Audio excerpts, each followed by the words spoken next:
great pleasure to be here. I'd like to start by thanking Dr. Chang, Deputy Prime Minister and Minister of National Security, for taking the time to be here. Political leadership is absolutely vital in road safety, and having the political will to make the change in what can be a very complex, multifaceted issue. It's the absolute driving point for any success. So you being here is really important. I'd also like to thank Tanya Bedwood from the Ministry of Transportation and Telecommunications and Science for being here today. And I'd like to thank my partners in crime here in Jamaica. Not real crime, but just clarify that. Dr. Lucian Jones and El Jarrett, who have been long-time colleagues and partners, along with Paul Fletcher at the National Road Safety Council, at the FIA Foundation and FIA Jamaica, have done a huge amount as well for road safety and to try and reduce the number of road deaths in your country. I thought it might be helpful just to briefly explain why the FIA Foundation is supporting this helmet coalition, why we think it's so important to be here. The first thing I'd like to say is that you are not alone. This is a global problem. So many countries are grappling with these issues of motorcycle deaths and injuries. Globally, it's now one of the leading causes of road death. 20% or so of road casualties, road deaths are being caused by motorcycle crashes. In the Americas, it's 28%.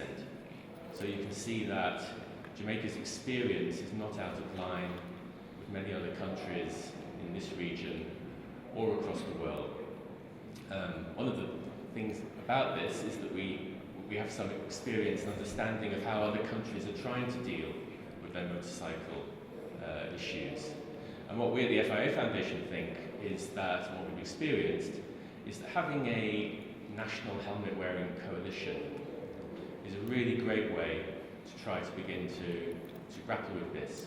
We're supporting or working with national helmet coalitions in Vietnam, which was the first place that these were created very successfully, in Mexico and in Kenya. We're also supporting motorcycle work in Rwanda and in the Dominican Republic, almost just next door. And we have plans in other countries as well. And one of the things we find about the coalitions is we have a multi-stakeholder group coming together, involving government, involving police, involving civil society, but really importantly, also involving motorcyclists, and hearing the voices of motorcyclists, and hearing their experience and their needs, and understanding that. And what we find in many countries is that they have very similar issues that you're facing in terms of motorcycles being used as part of the informal economy, increasing numbers of courier riders, low-income young men, particularly using motorbikes because it gives them a break in life, it gives them a start, it gives them an opportunity to get into the economy. So for all of these reasons, we need to understand the experience of motorcyclists and work with them. This is one of the most complex and fast-moving issues that we're facing in road safety. I have to say, if the focus is only on rider behaviour, then the initiative is going to fail. This is a shared responsibility. The whole safe system approach to road safety is a shared responsibility. And government has primary responsibility for ensuring the safety of its citizens across the piece, whether it's violence, whether it's road safety, whatever it may be. Government can ensure that regulations are met so that we have helmets which meet the standards, are certified and are safe. That is really important. That is the foundation for successful enforcement. If the police know what the standards are, they know that the only helmets available meet those standards, makes it much more effective and targeted to enforce. And the first step to getting helmets on heads, as you saw from the film we made, is to make sure that those helmets are safe. Because an unsafe helmet is almost just as bad as not wearing a helmet at all.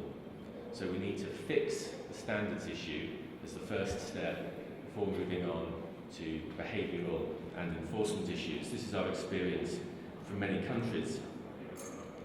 But riders and passengers also need to understand why helmets are important. We need to win hearts and minds of people who are riding or pillion riding, because if our experience again shows that if you just introduce a law and try to enforce it without explaining why people need to wear helmets, then people will pay lip service. This is part of the reason we have so many counterfeit helmets. People will say pay lip service, and if they think that there's no chance of them being caught in rural areas, at night, whatever it might be, they will not wear the helmet. So we need to have a clever communication strategy which goes to where people are, talks to them in their language, and explains to them why it is so important that they wear helmets. Understanding local context is everything, and that's why we at the Foundation are here to offer advice and support, but ultimately it's up to you as the members of the National Helmet Coalition to devise your strategy and deliver it and ensure that you have the political support to do that. At some point we need to step out of the way, let you get on with the work that you need to do. You understand your problem much better than we ever could. That said, we're really pleased to be supporting this initiative, really pleased to be working with our friends and colleagues at JN Foundation and the National Road Safety Council and the great team they have led by Claudine Allen.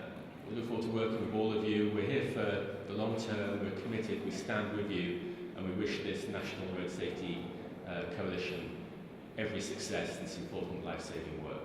Thanks very much.